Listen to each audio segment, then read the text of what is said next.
Welcome, everyone, and thank you for joining our conversation tonight with Ambassador Samantha Power. I'm Kevin Peraino. I'm the Executive Director of the J Heritage Center in Rye, New York. And if you haven't been to the J Heritage Center, it's a beautiful 23-acre estate on the shore of Long Island Sound. It was once the boyhood home of John Jay, the founding father, and the founders of our nonprofit 30 years ago made a decision. They said, we're not going to fill this place with a bunch of overstuffed furniture.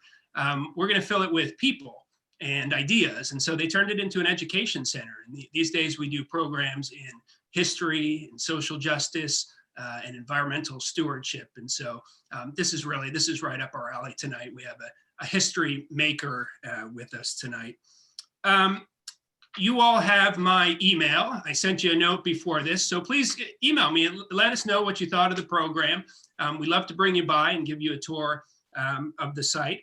And I should also say right at the beginning, Ambassador Power and I are going to speak for maybe 30 minutes, and then you can ask her your questions. And I think you probably all know how to do this by now, but there's a little bubble at the bottom that says Q&A, and you can type your questions in there. And you can do that anytime. You don't have to wait for the 30 minutes to be up. You can type your questions as we go along, and we'll get to them when we're about halfway through.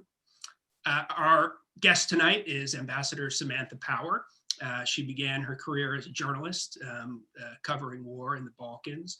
She went to law school at Harvard. Her first book, A Problem from Hell, about the US response to genocide and the history of that, won the Pulitzer Prize.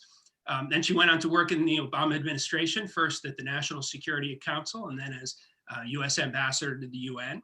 She's a professor at Harvard. Her most recent book is it's a wonderful book. It's an engaging, kind of moving book, memoir, The Education of an Idealist. And just a few weeks ago, she was named, President Biden named her his choice to be the administrator for USAID. And so we're really grateful that you've decided to talk with us tonight, and welcome Ambassador Power, and congratulations on the nomination. Thank you so much. Great to be here. And thanks to the amazing crowd that's turned out. Really excited for this conversation and very pleased to see, not that authors do this or anything, but I do see A Problem from Hell above your right shoulder.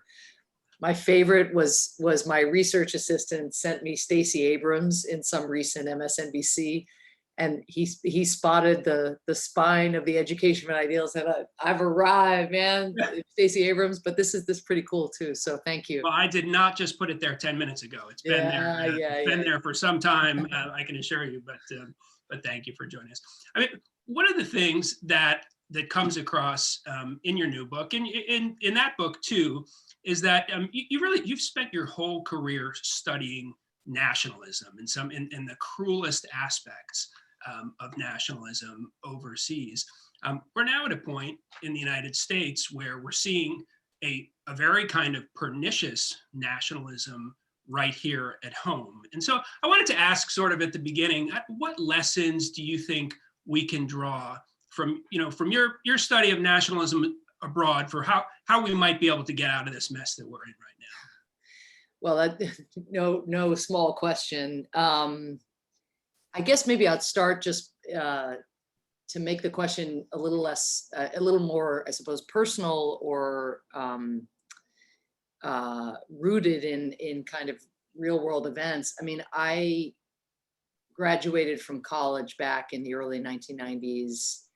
And this was at a time when people were predicting the enduring triumph of liberal democracy. The Soviet Union had collapsed, the Berlin Wall had fallen. I know many on this call tonight can remember that feeling and the headiness of it. The New World Order, when Saddam Hussein invaded Iraq, a huge global coalition being built to expel him effectively. Russia, working with the US to unlock the possibility of the UN Security Council, which had been frozen for so long. And so that was the kind of heady atmosphere, really, really the opposite almost in every respect from what the students that I teach now at the Kennedy School or at law school or even the undergrads, the world that greets them. And what was interesting when I went back to write a memoir and to go back to that period and kind of transport myself to that very hopeful time where global cooperation felt within reach and where nationalism seemed to be receding, which, when you think about the dissolution of the Soviet Union, that should have been the first clue that probably not was all as we seemed. But in going back, I then remember what the wars in the former Yugoslavia felt like to us in America, in Europe, and elsewhere. It was like, what are you doing messing with the trajectory that we're on? What is this sort of, why is ethnic and religious identity so salient? Haven't you gotten the memo that we have broader conceptions of citizenship now? That the European Union itself, a monument to borders coming down, in effect, walls coming down, of the Berlin Wall kind, but even customs houses and so forth coming down, with this kind of collective security, common humanity. You might think of it as a kind of mindset. And then there was this, what seemed like this kind of primordial last gasp. And what was striking, being so impressionable and so young at the time, a long time ago, was getting there to the former Yugoslavia and seeing the commonality, that we had in so many respects with the people who were fueling the war. And I had come from Ireland originally. I write about being an immigrant to America and growing up kind of in a pub in Dublin before we came to the US when I was a kid, when I was 9 years old. But so I'd experienced remotely the idea that it can happen here, because it was happening in the North, sectarian violence, and people really identifying the salience of religious identity, Catholicism and Protestantism in that instance. So it shouldn't have come as such a big surprise that people who had just hosted the Olympics, that wore blue jeans and listened to the same U2 album that I was listening to, that leaders came along and were able to lead them down a very dangerous path. But it did come as a surprise. And I think that speaks to the mentality, the kind of complacency in some ways, the mentality at that time, but the complacency I think that can kick in. So what happened in that instance, which I think really, and why your question is so apt, is it really will, I think, does echo with some of what's going on in our own country now. First of all, massive misinformation. In that instance, the issue was centralization of media. You could argue that now the issue is massive decentralization, but in both instances with no fact checking, with conspiracy theories running amok. We've seen in our own media ecosystem photographs that have been used to kind of incite fear and or hate. And then somebody will point out, no, actually that's a photograph from 10 years ago or 15 years ago from a totally different circumstance. That happened in the Balkans all the time. There was World War II footage that was drummed up that people would say were in fact mass graves in the present. But in both instances, I think what drove people, and again, America and our established democracy, very different than a country like Yugoslavia that had come out of years of dictatorship. So we have far sturdier institutions here. But what was similar was the ways in which the things that to me would look like hate crimes, even intolerance, extremism, radicalization, the path to radicalization on the ground there was experienced by those who were being radicalized as the natural self-protective reaction to fear. And I mention that because I think we make a mistake if we just look at the kind of the fact that people have gone to extremes here and that they've become more susceptible to conspiracy theories. And yes, there are no umpires in our social media echo chambers and the way we can wall ourselves off from alternative viewpoints, like that is very much of this moment. But in those echo chambers, what's happening and there's many things happening, but one of the main things that's happening is that people are being convinced, that a caravan of immigrants are storming across the border, not only to take your job and to sort of suck off the welfare state, but potentially to do far worse, right? And we saw the fears of cities being overrun, by Antifa, and how that becomes a justification to then actually radicalize yourself. And and again, this is yesterday's news in some ways, although the issues in the Balkans persist today. But Bosnian Serb militia, if you actually talk to them, as I did in my early 20s, the mindset was these Muslim jihadis are coming. If we don't kill, we will be killed. If we don't push them out, it's kind of like Lebensraum or some kind of distortion of this, very expansive idea of self-defense. And that if you look at why the extreme has now begun to creep into more mainstream circles, there is a susceptibility because jobs have been lost, because economic inequality, of course, is rife, because our demographics are changing, and there is a desire to hug the status quo and a fear of the new and the other. And so again, I don't want the message to be these are the same and we're heading to the pathway of civil war, although of course the events of January and those in Michigan before it, and so many of the sort of radicalized incidents and hate crimes that we've seen really should be in 911. But it's more to know that fear fact, I wrote about this in the Education of Idealist, there's the whole question of social media and tech and how things get regulated. And then there's the question of community and whether we're cross-pollinating enough with people with whom we disagree, like in real life and not just in these echo chambers. But even if we could enhance those interactions, the question of how to meet people where they are when they're afraid, I think is a really, really hard one. And I think the good news is, I think as one who happens to, if I'm confirmed, be lucky enough to go and be part of the team, and so is thus very biased toward the new president. But I think that it's not to say we have the answer, but it's that challenge, I think, is newly salient of it's not just rage. There's a portion of it that's really rooted in fear. And how do we find even channels of communication to address that? But also, what's the content of messaging that sort of meets people at an emotional level, and not just like in Ebola, as I write in the book, we met them with the statistics, and more people had married Kardashians in this country than had died of Ebola as it happened at the height of the Ebola hysteria. It didn't matter. What mattered was that people were being stoked to believe that if you left, health workers returned, that was going to mean that we were going to be overrun with a pandemic. And so again, it's a code we haven't cracked. It involves unlikely messengers as well, like people who come, trusted people from within communities, but that requires outreach that has been harder and harder to do. So that, I think, those are some ideas for how we dig ourselves out, but you have to start, I think, by seeking to meet people where they are, which is not easy in a world in which we're so siloed. Right.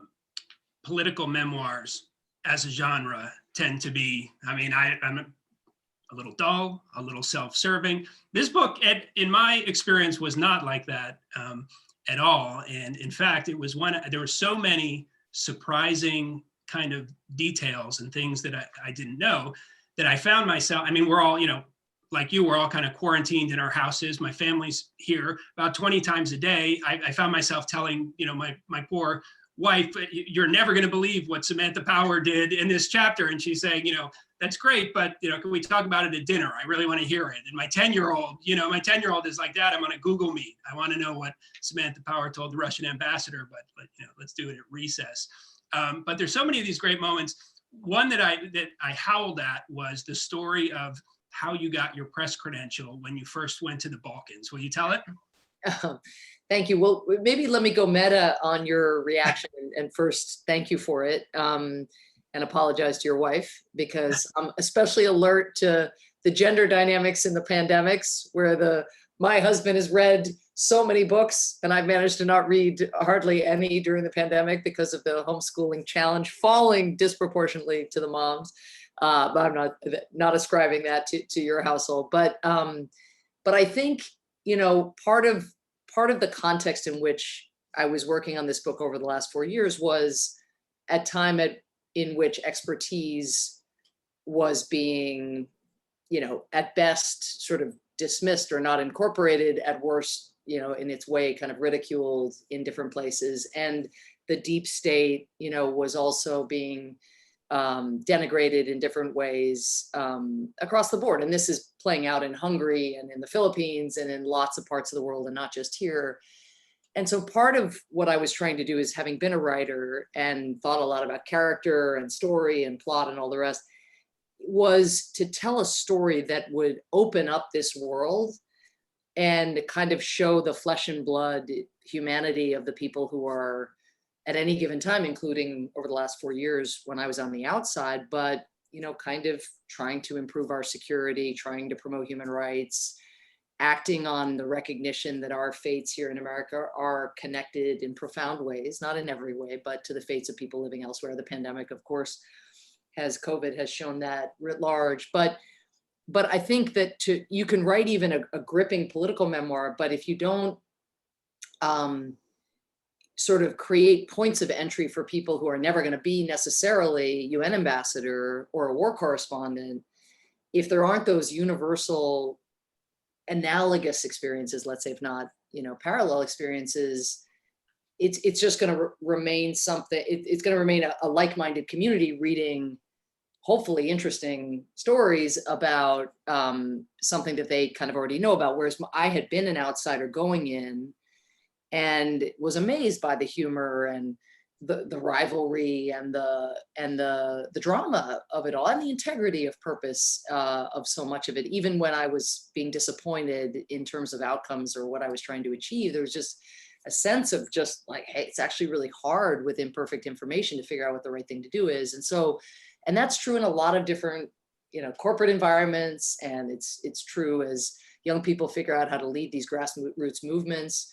It just turns out there's a set of kind of universal questions about how vulnerable to be, about work-life balance, about how you learn, dust yourself off after getting knocked down, gender dynamics, learning to rely on other people. So I was pretty, not initially, but in writing the book, I was quite aware of really wanting to go broader than the world, and feeling like it's an imperative to bring people into to see that, like, the public service calling, not capital PS, like come be a diplomat just like me or anything like that, but rather that impulse that so many people have right now to try to make a difference in their own worlds, and yet all the deterrents that are there to make them think they can't, or that there's no pathway, to offer an analogous tale of somebody who also at various times didn't think she could make a difference, and sometimes didn't, or indeed the opposite,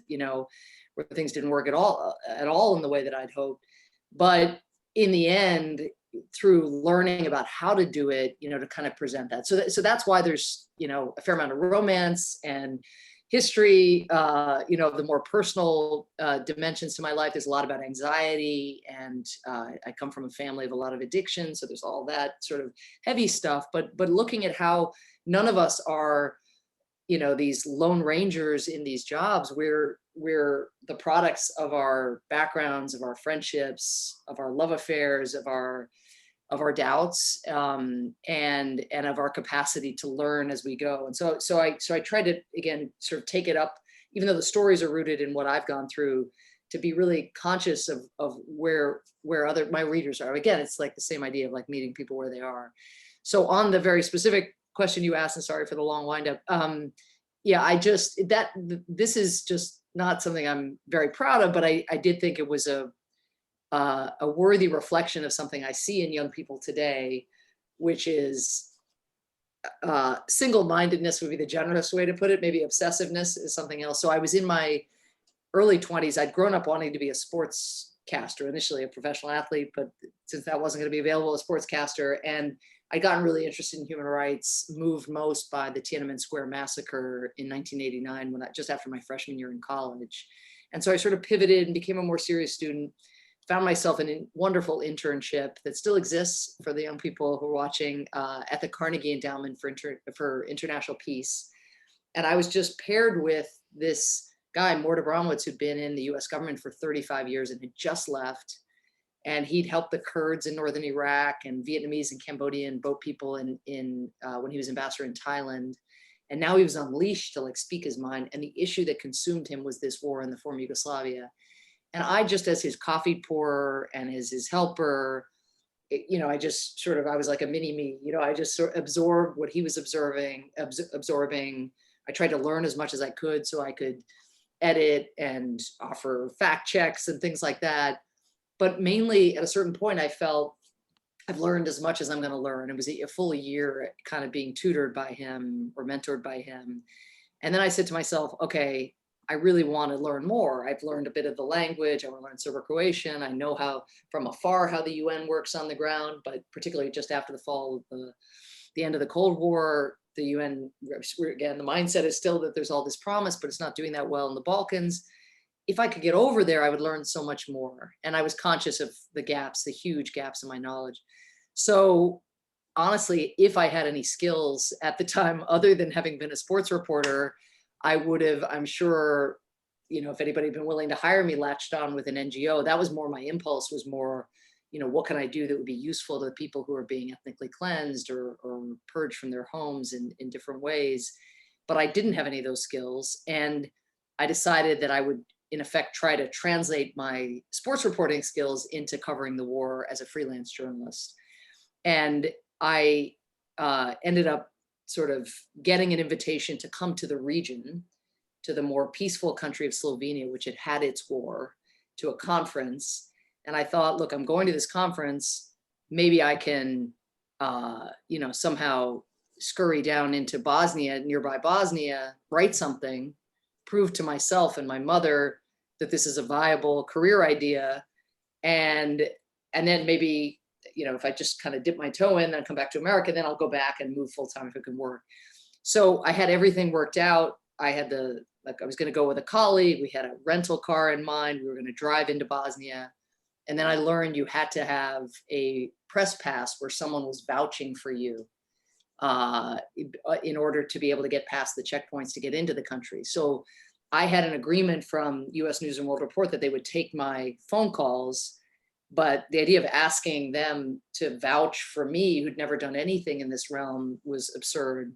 And so my dreams, my plan of becoming a war correspondent and of somehow doing something useful in this context were evaporating. And then I remembered that Carnegie, where I was working at the same time, it was a think tank. It also back then was publishing Foreign Policy magazine, which is now totally independent, but then was a very academic kind of quarterly journal that didn't have correspondence at all or anybody who was doing actual reporting. It was much more academic, but I knew that the UN likely did not know that. And so I went in late at night after the cleaning staff had gone home, and regrettably, and this is, one of the ethically challenged moments in the book, but again, I think something that young people really identify with, because that sort of obsession where you don't even think you're risking your whole career potentially for this one thing if I'd gotten caught.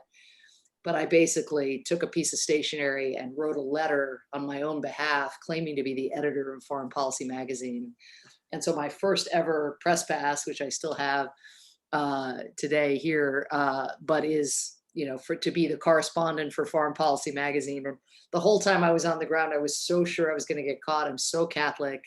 I was so guilt-ridden. I don't know what the alternative pathway to the same destination was, but in terms of what I carry, I must have carried a sense that I was going to be found out for at least a year of my time on the ground, but ultimately did cobble together a relatively productive freelance career with US News and the Washington Post, the Boston Globe, and the Economist, and others. But without that foundational forgery, I'm afraid, not sure we'd be speaking today.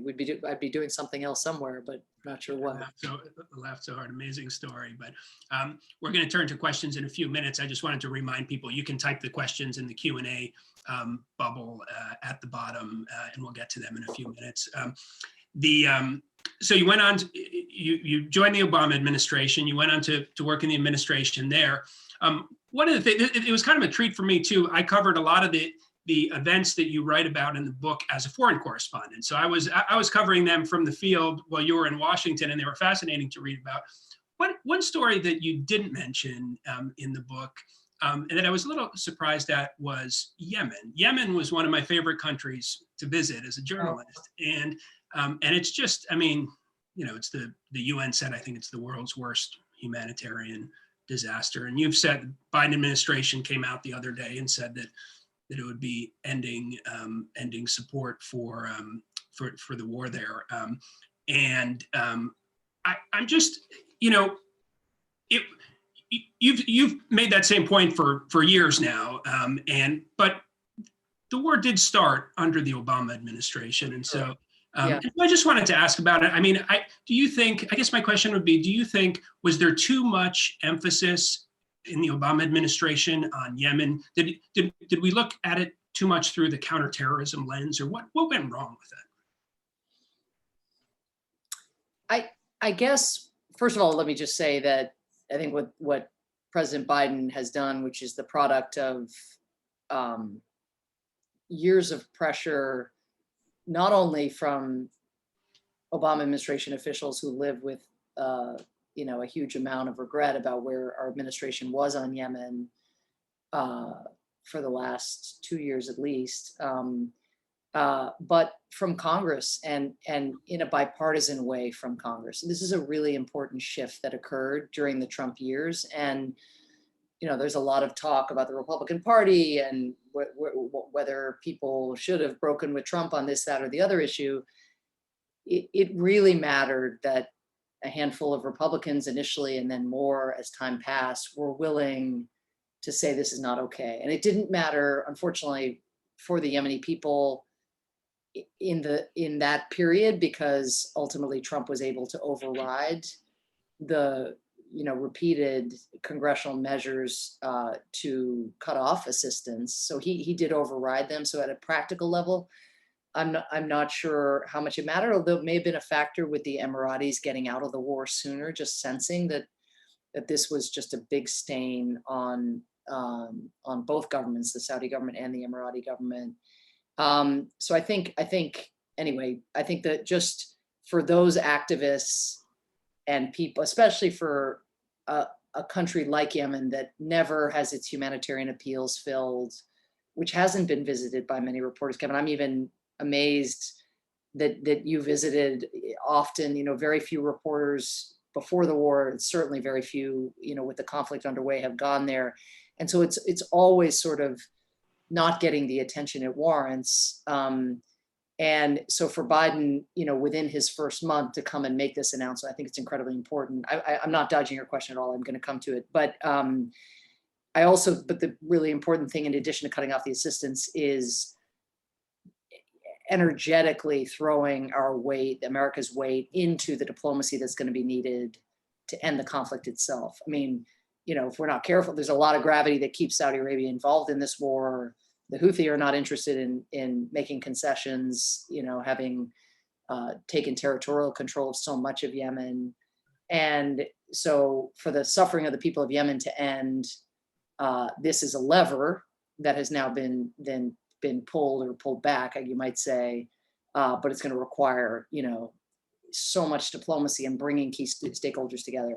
Back to the question of the Obama administration and sort of how it could be that we landed in the position we did. I think, I'm not sure, I think the counterterrorism lens, which it's tempting whenever administrations go astray to think it must be that, just sort of getting blinded by such an important national security imperative as that. And it may have been a factor in the sense that the president, who was overrun by the Houthi rebels, was somebody who was a key partner in combating not only al-Qaeda in that country, but also as ISIS began to expand and its presence, you could just see that starting to happen. So I think it was a factor. I think the other factor was that between the Arab Spring and the Iran nuclear deal, there was a sense by many of the governments, the Gulf countries, let's put it that way, and I shouldn't generalize, but we don't want to get into all the details, that somehow America was wavering in these longstanding partnerships. And you might say, look, if you're going to make this kind of war, we that is something worth wavering over. Like, you don't get a blank check when you're hitting wedding parties and funerals and markets and not not compensating people, not learning, not seeming to care all that much, which was often the impression that was given. But I think that the initial, I want to offer that context, not as an excuse, but because, and to remember, which is very hard to remember, that it was the sovereign government in Sana'a that was overrun by the Houthi, by this rebel movement. And the whole UN was behind the sovereign government. This wasn't a Syria situation where Assad had, used chemical weapons against his people and tortured people to death, and therefore kind of forfeited the claim to being a legitimate sovereign. And different people can disagree with whether he had forfeited the claim, as Russia did, backing Assad. But in Yemen, everyone at the UN was backing the sovereign government, and they were completely overrun by these militias. So after the Arab Spring and Mubarak and Ben Ali, fell in that, after the Iran nuclear deal, which the Saudis and Emiratis, or the Saudis in particular, opposed vehemently, as of course did the Israeli government, and the great concerns that people had that Iran was going to have more resources now to be even more aggressive in the region. That was the sort of context in which actually a legitimate government was overrun. And so the initial decision to support the Yemeni government, which quickly became supporting the Saudis who were backing the Yemeni government, makes some sense as a matter of collective self-defense. I mean, they filed the papers at the UN. What makes far less sense, and I think this is what President Obama is going to address in the second volume of his book, is why the spigot wasn't turned off when it was clear that the leverage that the United States should have had to improve targeting practices, that it wasn't paying dividends. And that, again, people will continue to ask questions of just why not pull back at a certain point. And different things were rejected, and not lots of requests came in that were not granted, but fundamentally to turning the spigot off entirely, as Biden has done in terms of this offensive campaign, should have come just so much sooner. Okay, thank you. I'm looking at the Q&A bubble. There's 40 questions, and so I think maybe I'll ask one more, and we'll try to answer some of them. We won't get to 40 probably. Let me ask one question about COVID before we get to questions. There was a story in the Times the other day. You probably saw that there was a figure in there. It said in some developing countries like Tanzania and Bangladesh, they won't be fully vaccinated until 2024. Your incoming, hopefully the incoming USAID administrator, what can the US do to close that gap? Well, I think an important start has been made in the sense that the emergency funding bill that passed toward the end of the year has $4 billion for vaccines for the Global Vaccine Initiative, Gavi. Biden's plan that is now pending, but which is likely to pass, some version of it likely to pass through budget reconciliation, has in it $11 billion for some of the other supplemental COVID response related things. I mean, because it's not enough just even to do vaccines. As we know, there's still labs and contact tracing and all the secondary health effects and the devastating economic effects, which are as bad as they are here. You can imagine what they are like in countries that didn't have fiscal space for stimulus or basic infrastructure or the kinds of checks that we hope Americans will be receiving soon again. So there's money now that's going to come into the pipeline, and part of it is, as we learned in the Ebola crisis, part of it is how does the United States not just show up and write a check, and we've seen China doing more and more of that kind of check writing, but what China does is it does it largely bilaterally. When the United States has been at its most effective, when we do have resources that we're prepared to bring to bear, we do so in a manner that leverages those resources to get others to contribute more. And so in getting back to be a part of COVAX, this vaccine initiative, which to your point about these poorer countries that are not right now on track to be vaccinated for a very long time, COVAX, I think, would only vaccinate by the end of this year 20% of people in those countries that will not be able to buy vaccine the normal way. So it's also a very, very small share. So I think looking at surplus vaccines that, in addition to sort of funding COVAX and getting that fully funded to make sure that those frontline health workers and the priority people in developing countries get vaccinated, because all of the positive knock-on effects of that, but also looking at right now, the United States, when I last checked, I think we had ordered 800 million doses for our population, that is more than enough for everybody to get vaccinated.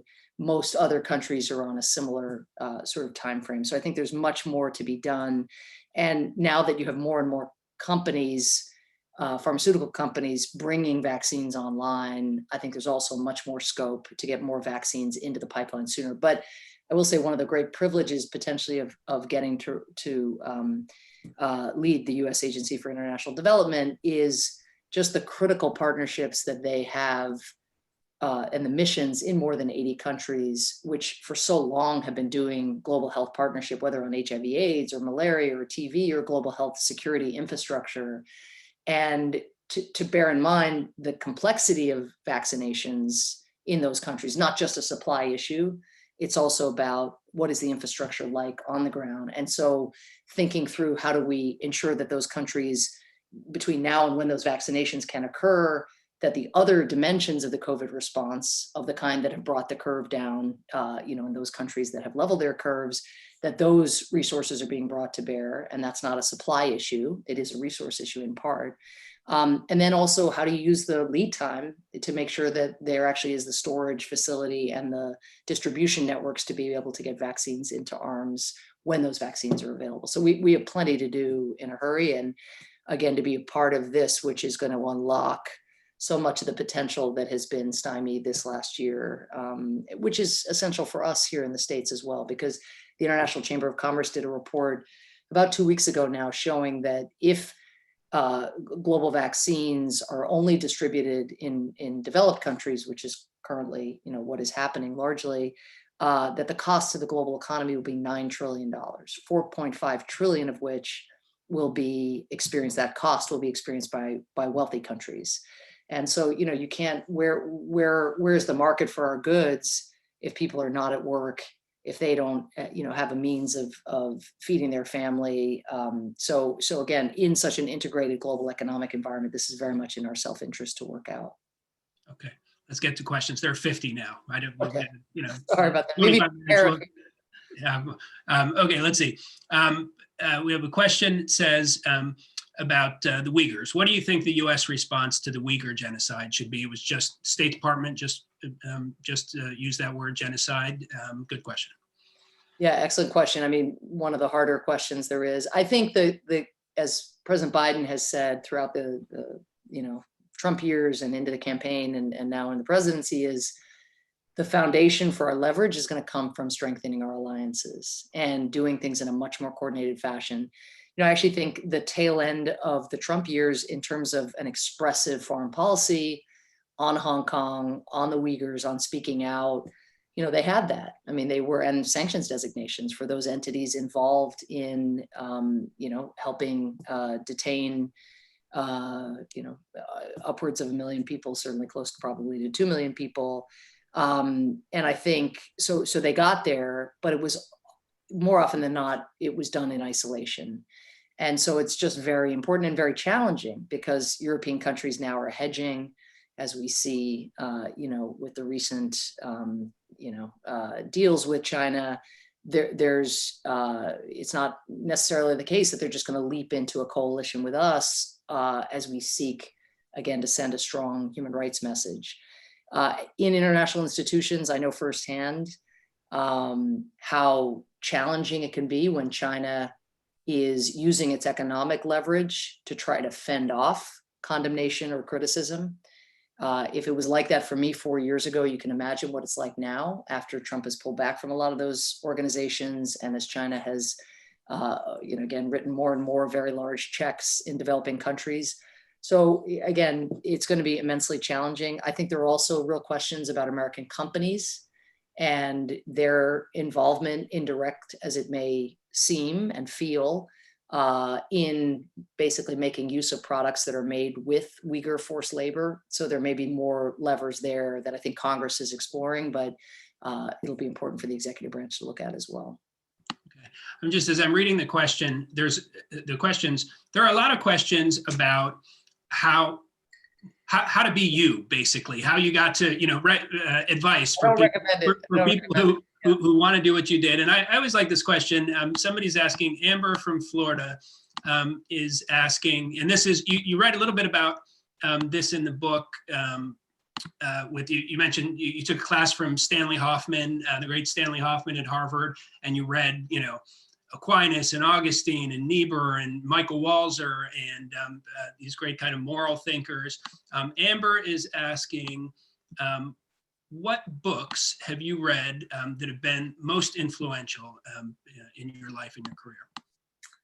That's great. Okay, I have to start with my husband. Not because he's watching. He's actually just been announced that he's going into the Department of Homeland Security as a senior counselor to help with immigration, refugee, and other issues there. So I don't think he is watching tonight, but he wrote a beautiful book called The Second Bill of Rights, basically about FDR and the Second Bill of Rights, the interplay between social and economic rights and equality on the one hand, and civil and political rights. That was very influential to me. It's a little book. I recommend it to you all. More recently, and I write about the impact that this book made on me in The Education of an Idealist. And this is a totally different orientation here, but there's a book called Switch by Dan and Chip Heath, who are sort of social psychologists, I suppose. And it's about making change when change is hard. And it has in it a number of insights that I mean, I would literally, like, I'd either buy the book for people when I was in government, or I would photocopy, if I was feeling cheap, I would photocopy pages of particular chapters. But one of the ideas that I have a whole chapter in The Education of an Idealist, I think, with this title, but is shrink the change. And the idea there, especially for those of you who are young people or young at heart, is, we all feel, I shouldn't speak for you, but I have felt on many occasions in my life that the problems that I care most about just felt beyond my reach, and that, take climate change today as the most, of course, obvious example, or even COVID. But, the last 4 years was very hard. I worked on refugee policy for 8 years under Obama, and it was heartbreaking to see so many families separated by lowering our refugee numbers, and even before, well before COVID. And I wanted so much to be helpful, and having been in the government and had some levers that I was able to pull to just be back to being a citizen and to feel this problem was overwhelming me. And so again, in all these examples, COVID, climate, the refugee displacement crisis, the temptation is to say, oh my gosh, the problem is so big, the solution must be comparably big. And the ultimate solution, of course, is and has to be. But if you make, as it were, the best the enemy of the good, often it's hard to activate oneself. It's hard to define something that is within one's own grasp or reach. And so the idea of shrink the change is, what's the sliver of change that is within your grasp? And for me, like on the refugee issues, I joined the board of the International Refugee Assistance Project, which is like my favorite NGO. And they were literally lawyering for individuals who were still, notwithstanding the low number of refugees we were going to take, who were still trying to get into the United States to get reunited with their children or a spouse or a parent, Central American migrants who had been promised that they were going to be able to come. IRAP actually sued the government and ended up winning a lawsuit allowing some of those migrants to come, as they already had visas and plane tickets and so forth. And so that went forward because of this. Again, compared to the larger crisis of 80 million people displaced in the world, it was a drop in the bucket. But if all of us sort of could somehow live the shrink the change idea, you can imagine how we could aggregate change over time, or even create a cascade at some point. So I really recommend this book, Switch, by the Heath brothers, Dan and Chip Heath. And I'll leave it there. I could go on books for a long time. Okay. We have a bunch of questions about, one thing I was struck by in the book also is the advice that Susan Rice gave you. And she said early on in the administration, she said, act like you're the boss in every room you walk into. And we have a lot of questions about being a woman in the foreign policy world. Michaela from Northern Ireland asks, your Wednesday group sounds like it was a vital support network. How do you think women can continue to support and encourage each other, particularly in the hyper-competitive realm of politics and public life?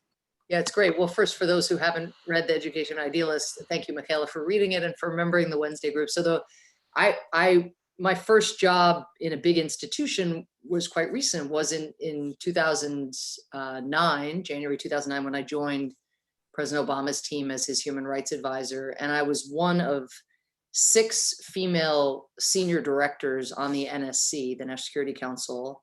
There were 26 total. So we're 6 of 26, even with this very progressive feminist president, the pipeline and the rush people were in, not to slow down the process. We ended up with that ratio at the outset. And I was new to government. I was the human rights advisor.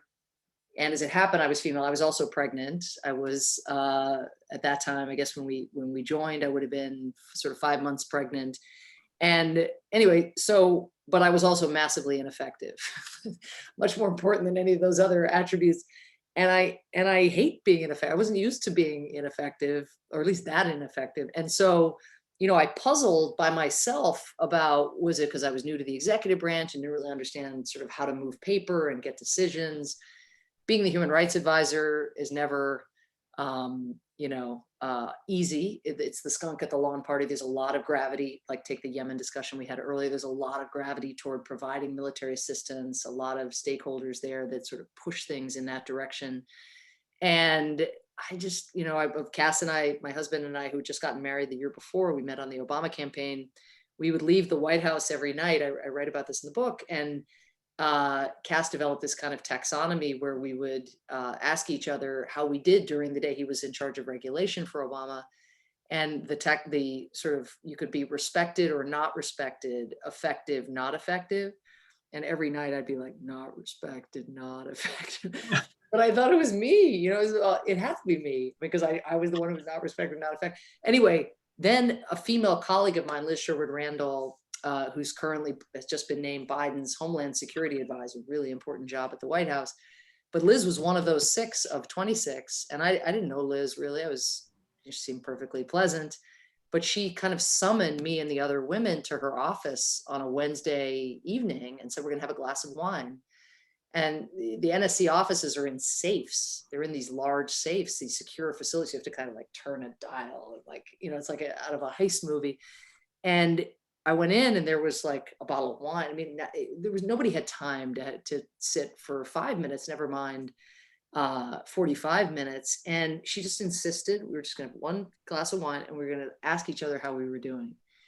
And this unlocked in me this revelation, which was that everybody was feeling the way I was feeling, at least in this particular safe or room. And a lot of the dynamics that I was experiencing as being the product of my sui generis set of circumstances, these other people Liz was in charge of Europe policy, there was somebody in charge of counterterrorism law. And one by one, we went and we were feeling the same sort of dynamics. And so whether we were right to sort of think that gender was a role, or whether it was another set of things, and just maybe if we'd had all the guys there too, they'd have been saying the same thing, who knows?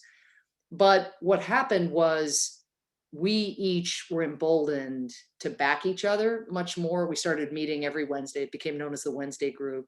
And sometimes it'd be for 10 minutes. And it was national security. You didn't have time to be having too much catharsis in a given week. But it changed how we each felt about our own agency in creating a different kind of workplace environment. And so I think to Michaela's question, not everybody's gonna have a Wednesday group, not everybody's gonna have the kinds of issues that we felt we face, some of which involved a lot. When it was a woman who was making a point, it did feel as though that point was more likely to, as my dad would say, sink like a lead balloon, in the center of the table. And so this amplification strategy where we would back, even if we disagree, we just say, well, let's engage this point. And so there were actual tactics that we could brainstorm about and employ. But as much as anything, it was just feeling joined. And when I got to the UN, and then on Madeleine Albright's advice, our first female Secretary of State, I created, of the female ambassadors there were 193 countries, at the UN. 37 were then represented by women. So what I did was I convened the G37, and it was a very similar thing. It wasn't, again, some of it was very, you can't even pinpoint the good that it did. I myself, as America, was not experiencing, at least noticeably, maybe I was oblivious, but much in the way of gender bias toward me because I was the host country and the superpower. But the women from smaller countries or developing countries, what they were experiencing day to day, I had no insight into. And so to hear from them and to be able to have their backs without that network and without taking that time, that's the most precious commodity in all of our lives. It's the hardest thing to carve out time in that way, and yet it is worth its weight. It's sort of like exercise or lots of sleep. It's one of these force multipliers, creating those networks, listening to other women, commiserating, brainstorming, confiding, you name it. We had earlier this summer, we had George Packer talk, who wrote that book about Richard Holbrooke. You write a lot about him in the book. Zachary asks, could you talk about the influence of Richard Holbrooke, the influence that Richard Holbrooke had at the start of your career? Yeah, well, first of all, so Richard Holbrooke, when I was a journalist, he was the chief negotiator and would ultimately bring about the Dayton Peace Agreement. It sort of allows our conversation to come full circle, because here was this raging war, and there was this American diplomat who, through force of will and brawn, and some might say bullying and flattery and multilateral action, bringing the key stakeholders together, he would ultimately help bring the Bosnian War to an end, which was so vicious. And, even though it was an imperfect peace for sure, and the defects in the peace agreement are still unfortunately marring the region today in many ways, the war has not restarted. And for all of those, and having experienced that war, not like a Bosnian experienced it, but that's no small thing. And so that's what he would go on to do. But when I first met him, I was kind of sorting through in quite a self-involved phase of my life. And there've been some self-involved phases, but this might've been the worst. But I was trying to sort through what would I do next. And I was a freelance war correspondent in a pack of wonderful friends and incredibly talented writers. But I was feeling the limits of journalism against the backdrop of this war that at that time wouldn't end. And he hadn't brought it to an end. And I was thinking, will I go to law school?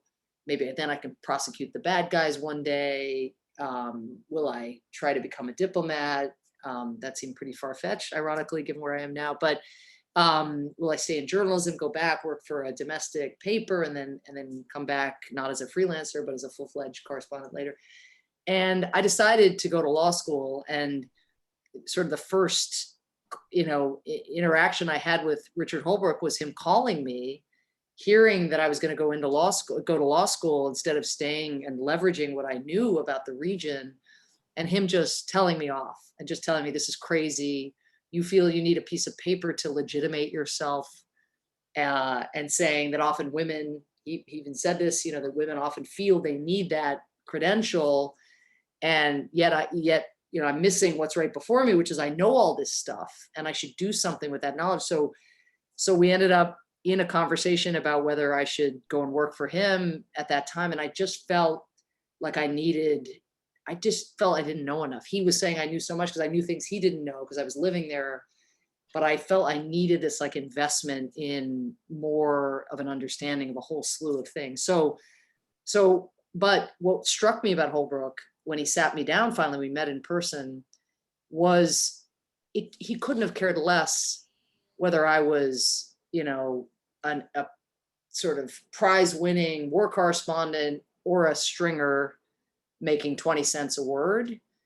He had the impression that I knew a set of things that he couldn't know.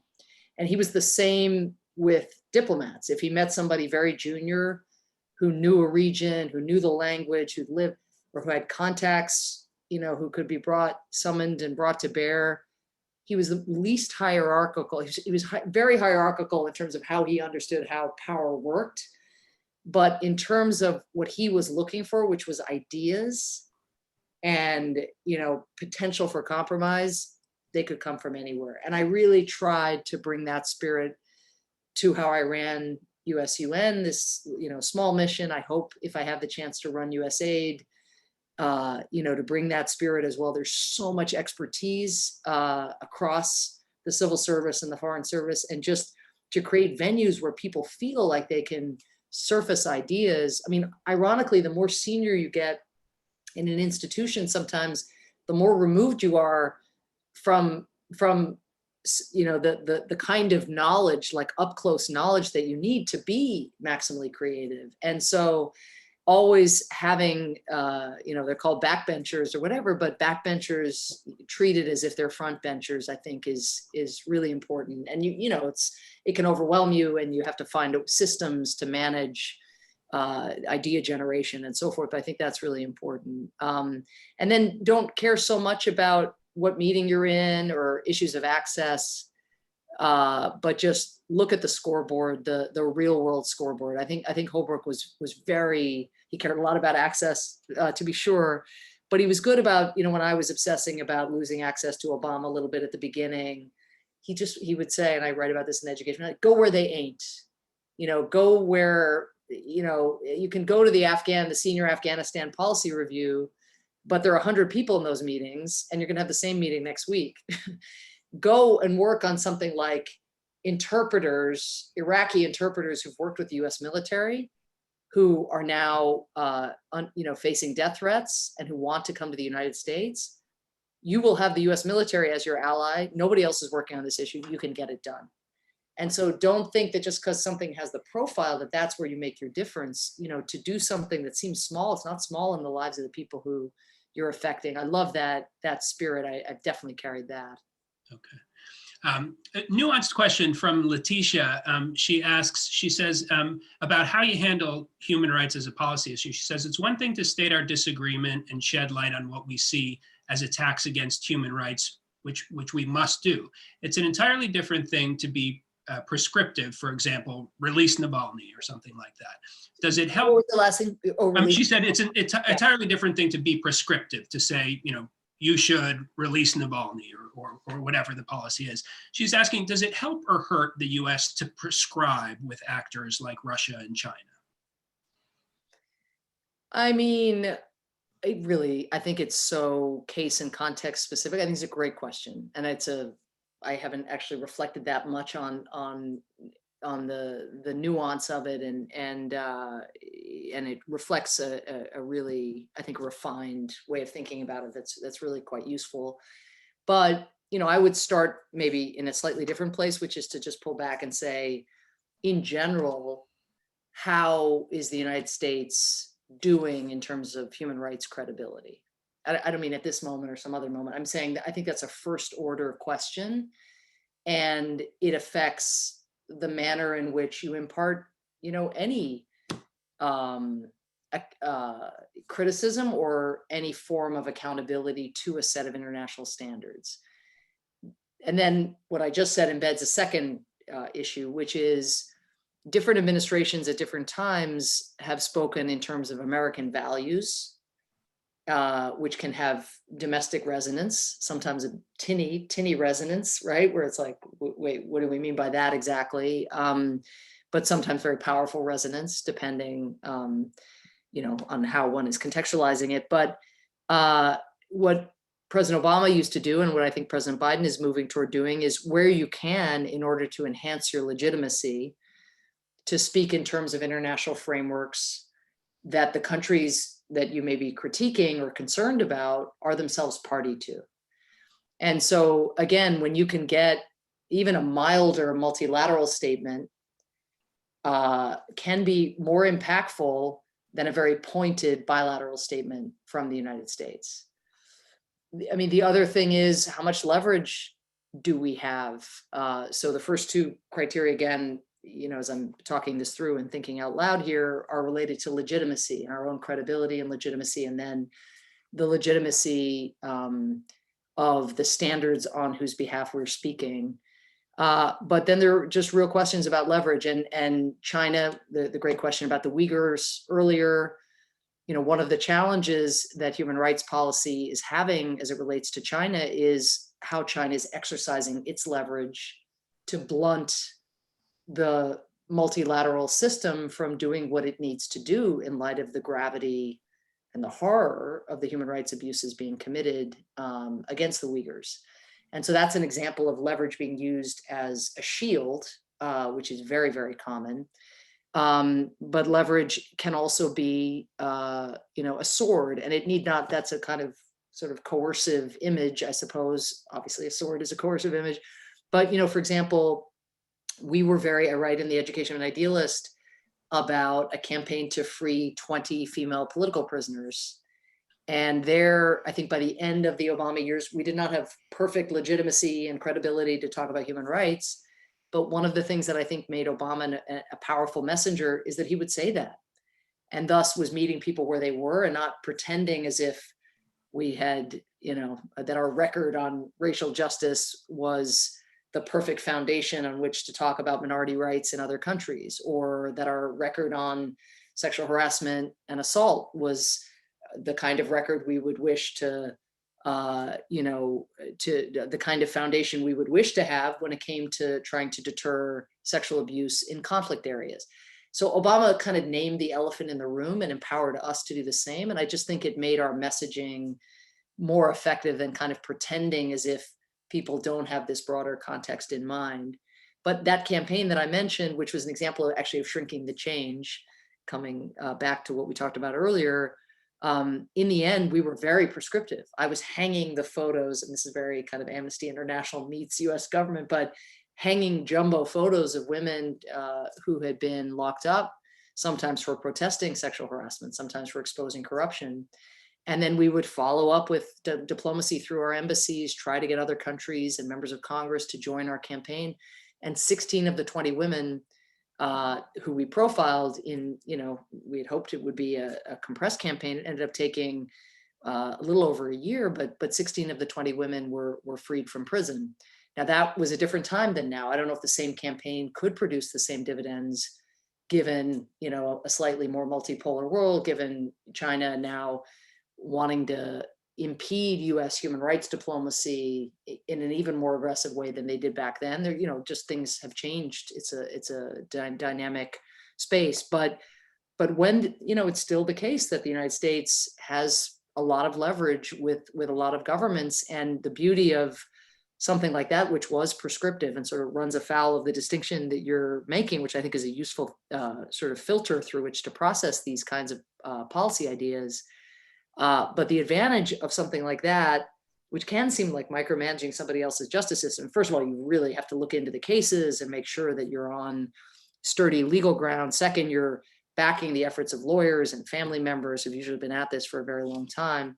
But third, going in, what you're doing is you're using a single case to expose larger systemic injustice. The laws that should never have been written in this manner, or the judges who are on the pay of the corrupt party boss. I mean, it depends again on the circumstances, but where the part kind of stands for a larger whole. And then if you succeed, and if or really it's the families and the lawyers who succeed and you're just supporting them, then it's those voices getting injected back into their own societies and being, they're the, we're outsiders. Ultimately, this is,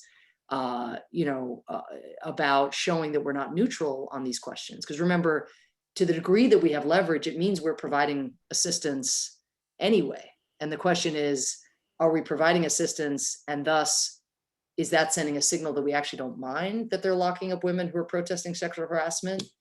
And in providing assistance, if we it's not direct conditionality, but if we say, look, we're your close allies, we root for you here. This is hard, right? What you're doing is making this a lot harder for us. So it's not as kind of shrill, and it should not be, I think, if you want to be effective, either as shrill or condescending or, paternalistic. I mean, there are a lot of ways to do it, and it can also really come from a place of humility, and needs to now, I think, in light of our own domestic challenges, which can create a dialogue. But remember, it's rare that you get to be neutral on human rights policy, because you are, if you're the US, likely providing, if it's a developing country, and this isn't true now of Russia or China, of course, but your levers are there, you're having those dialogues.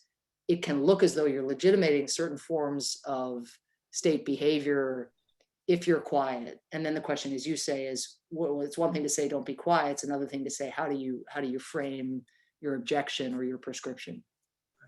Okay, well, It's 6 minutes after 7, and I know based on the number of questions, there's like 60 that we haven't answered, but we could talk all night. I think we're going to have to leave it there. I know you've got a confirmation hearing to prepare for, and there's a great scene in the book, by the way, by the book. It's a terrific book, but there's a great scene in the book where you're preparing for your last confirmation hearing, and you've got your aides asking you questions, saying Ms. Powers with an S at the end to try to get under your skin, and rocking out to Eminem, Lose Yourself. What are you rocking out for, preparing for the confirmation hearing number 2? Great question. We tend to do a little Drake, a little started from the bottom. Cass usually chooses the soundtrack, so I'll have to figure that out. But no, I do have, these are called murder boards. This is a strange government, it's a term I had not heard, at least before I was in government, where you assemble a group of friends and colleagues, and they each play one of the senators that you're going to be facing in your confirmation hearing. And they try to, definitely derail you as you seek to articulate an answer to some of the hardest questions you could possibly be asked. But in principle, when you've gone through multiple murder boards, you're ready. I'm not so sure, but my first murder board is tomorrow. So yes, I'm going to get a good night's sleep for my murder board. Okay. All right. Thank you very much, Ambassador Power. It was a really interesting conversation. We hope you come visit us if you're in the New York area, and send us an email. Everybody who's watching, let us know what you thought. If you're interested in other programs like this, shoot us a note, and thank you again.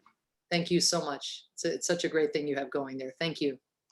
Good night, everybody. Bye-bye.